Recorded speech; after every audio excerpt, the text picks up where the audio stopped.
శ్రీ పాయల్ శంకర్ గారు.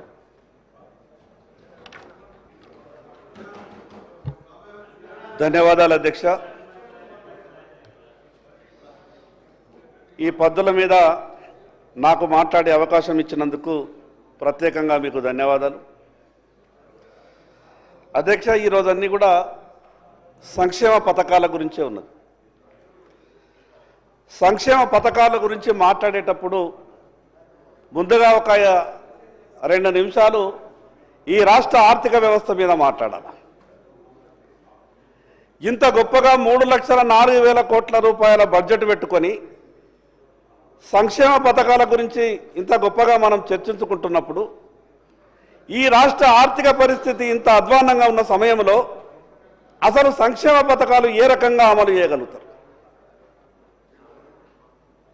ఒక పక్క తెలంగాణ రాష్ట్రం వస్తే అన్నీ బాగుంటాయి, ఎవరికి ఎక్కడ ఎటువంటి ఏ ఇబ్బంది రాదు,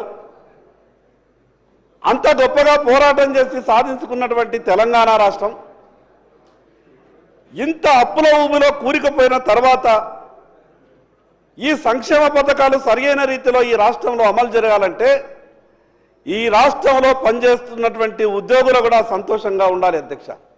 లేకుంటే సంక్షేమ పథకాలు సరియైన రీతిలో అమలు కావు. ఈరోజు ఉద్యోగులు సంక్షేమ పథకాల సంగతి అయితే దేవుడెరుగు. ప్రభుత్వంలో పనిచేస్తున్నటువంటి ఉద్యోగి నేను జమ చేసుకున్నటువంటి నా బకాయి వస్తలేదు, నా బిడ్డ పెళ్లి చేయాలా, నా కొడుకుని దవాఖానలో చేరిక చేసినా నేను బిల్లు కట్టలేని పరిస్థితిలో ఉన్నాని ఆర్థిక శాఖ మంత్రి గారి ఛాంబర్ నుండి రోజుకొక 10 మంది ఉద్యోగులు ఫోన్లు చేస్తున్నారు అధ్యక్ష. నేను ఎందుకు ఈ విషయం ప్రభుత్వం దృష్టికి తీసుకొచ్చే ప్రయత్నం చేస్తున్నానంటే అసలు ముందు ఈ రాష్ట్ర ఆర్థిక పరిస్థితి బాగుపడాలా, దాని కొరకు ఏం చేస్తున్నది ప్రభుత్వం?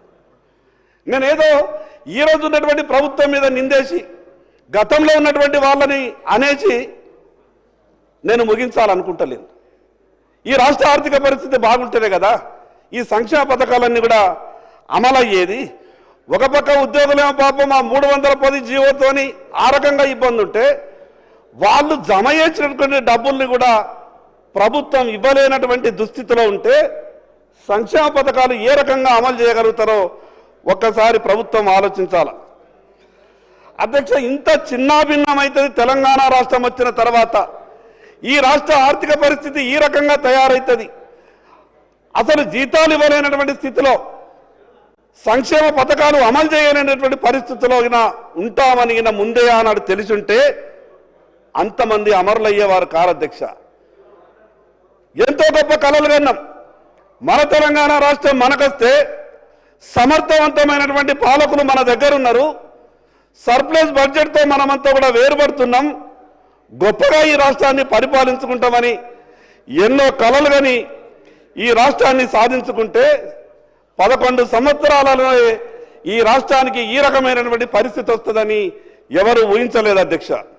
లేటెస్ట్ న్యూస్ తెలుగు మరియు ఇంగ్లీష్ అప్డేట్స్ కోసం ఇప్పుడే క్యూన్యూస్ అఫీషియల్ యాప్ ని ప్లే స్టోర్ నుండి డౌన్లోడ్ చేసుకోండి. సరికొత్త సమాచారాల కోసం క్యూన్యూస్ వెబ్సైట్ ని ఫాలో అవ్వండి. ఛానల్లో ప్రాంతీయ, జాతీయ, అంతర్జాతీయ వార్తలు వీక్షించండి. లైక్ చేయండి.